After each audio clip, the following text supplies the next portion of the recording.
আজকের বিষয় হচ্ছে যে বর্ষাকালে যে সমস্ত রোগ হয় তার বিষয় নিয়ে একটু আলোচনা করব।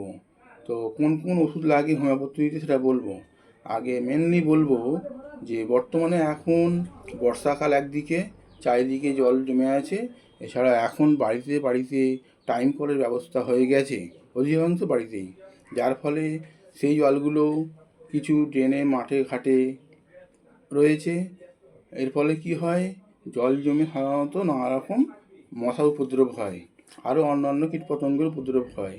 তো যাই হোক, যদি বর্ষাকালে এই বর্ষার জলে কারুর পায়ে হাজা খেয়ে যায়, এছাড়া কারো যদি জ্বর হয়, এছাড়া আরও অনেক কিছু রোগ হয়, চর্মরোগ হয়, তার জন্য কিছু মেডিসিন আছে, সেগুলো আমি আজকে বলে দেবো। কারণ হোমিওপ্যাথি ট্রিটমেন্ট হচ্ছে একটা ন্যাচারাল সায়েন্স। এই ট্রিটমেন্ট করলে অনেকে কিন্তু সাইড ইফেক্ট ছাড়াই দ্রুত রোগ থেকে আরোগ্য লাভ করতে পারে। যেমন ধরুন কারোর পায়ে হাজা হয়েছে, সেক্ষেত্রে অ্যাসাফেটিডা ওষুধটা প্রয়োগ করলে আশা করছি কাজ হবে। ধরুন কারোর জ্বর হয়েছে বৃষ্টি জল ভিজে, সেক্ষেত্রে রাস্টাক্স দিলে ইনশাল্লাহ ভালো হয়ে যাবে রোগটা।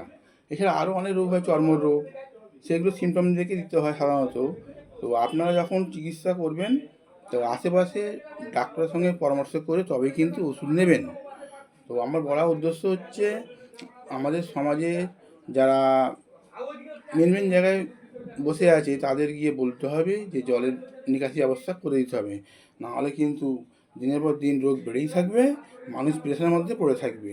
একটা সময় আসবে যে মানুষ রোগে জর্জরিত হয়ে থাকবে। এই বর্ষাকাল এবং কলের জল দুটো একসঙ্গে মিশে ড্রেনে, মাঠে, ফাঁকা নিচু জমিতে ইত্যাদি জায়গায় এসে জমে আছে, যার ফলে একটা পরিবেশ দূষণ হচ্ছে।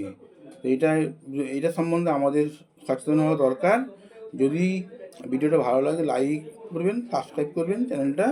আজকে এটাই বিষয় ছিল মেন।